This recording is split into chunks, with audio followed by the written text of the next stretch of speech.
बड़ी simple section है कि इंडिया के बाहर से अगर आपने कोई असेट खरीदी, ध्यान देना मेरे वर्ड्स पे, इंडिया के बाहर से कोई असेट खरीदी है, या तो इंडिया के बाहर से असेट खरीदी है फॉरेन करेंसी लोन लेके,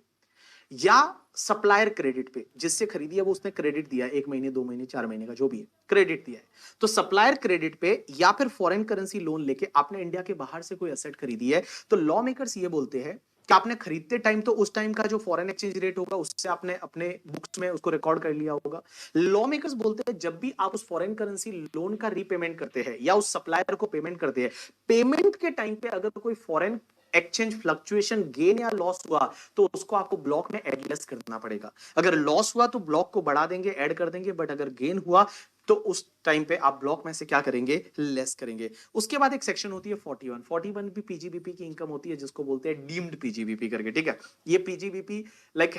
इसको पीजीबीपी में टैक्सेबल करेंगे। सबसे पहले कौन सा सेक्शन 41(1) क्या बोलता है बताए कि अगर मान लो आपने कोई डिडक्शन पहले ले लिया था, पीएनडल के डेबिट में कोई खर्चा डाल दिया था,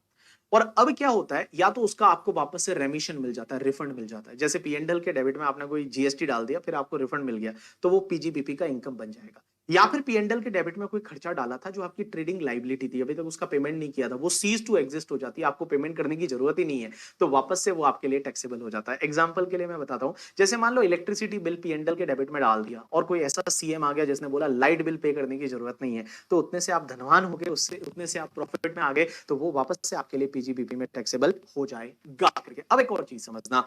यहां पे अगर आपका वर्किंग कैपिटल लोन का विवो होता है, बिकॉज वर्किंग कैपिटल लोन का पैसा आप रेवेन्यू खर्चों के लिए यूज करते हैं, तो पीएनडल के डेबिट में खर्चे डाले होंगे, और उसका अगर विवो हो जाता है तो वो भी आपके 41(1) में टैक्सेबल हो जाएगा। या फिर मान लो मैं परचेज किसी से किया था और परचेज किया और वो आगे वाले पर्सन को पेमेंट ही करना नहीं पड़ा, मतलब इसमें बैड डेट्स हो गया, मजा आ गया अपने को, तो क्योंकि परचेज किया था और बैड डेट्स उसने डाल दिया, तो अपने को फायदा हो गया, तो उतना वापस से पीजीबीपी में टैक्सेबल हो जाएगा। एक सेक्शन होती है 41(3) और इससे रिलेटेड बेटा जो जनवरी या दिसंबर का जो एग्जाम हुआ था उसमें क्वेश्चन पूछा गया था। साइंटिफिक रिसर्च की असेट आपने बेच दी, मैंने आपको बोला साइंटिफिक रिसर्च में जो आप असेट खरीदते हो उस पर 100% डिडक्शन मिलता है। अब क्वेश्चन ही आता है कि उस असेट को अगर आप बेच देते हैं तो क्या होगा। देखो दो तरीके हो सकते हैं, या तो उस असेट को आप बिजनेस में यूज कर लो ना यार, ऐसा हो सकता है ना, बिजनेस में यूज कर लो। जैसे फॉर एन एग्जांपल क्या हुआ कि एक रेनवैक्सीन है, कोविड का वैक्सीन बनाने के लिए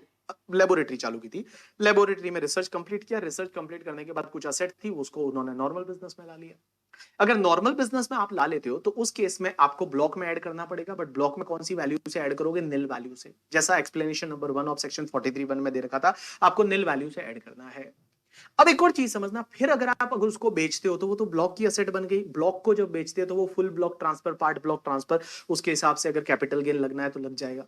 लेकिन अगर आप लेबोरेटरी से सीधा बेच देते हो, जैसे लेबोरेटरी की असेट थी, लेबोरेटरी रिसर्च पूरा वो लेबोरेटरी से सीधा आपने बेच दिया,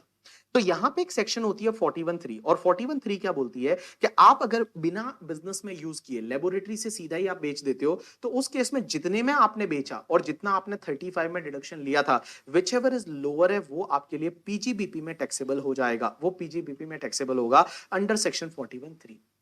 तो जैसे मान लो फॉर एन एग्जांपल आपने एक असेट है जिसपे 100 का डिडक्शन लिया था और उसको 100 का पूरा डिडक्शन, 100 की कॉस्ट थी, 100 का डिडक्शन लिया था, अब आपने उसको 80 में बेच दिया, तो उसका सेलिंग प्राइस कितना है, 80 है, आपने डिडक्शन कितने का लिया था, 100, लोअर कितना आ गया, 80, तो 80 आपके लिए पीजीबीपी में टैक्सेबल हो जाएगा। लेकिन अगर मान लो आपका सेलिंग प्राइस है वो कॉस्ट से भी ज्यादा आ जाता है, जैसे आप मान लो आपने जो सेल किया वो 130 में किया, तो यहाँ पे सेलिंग प्राइस है 130, डिडक्शन कितना लिया था 100 का, तो 100 तो कहां टैक्सेबल होगा, पीजीबीपी में, और जो सेल प्राइस जो है जितना कॉस्ट से ज्यादा 30 है, वो 30 आपका कहां जाएगा, कैपिटल गेन में जाएगा। उसके बाद बैलेंसिंग चार्ज और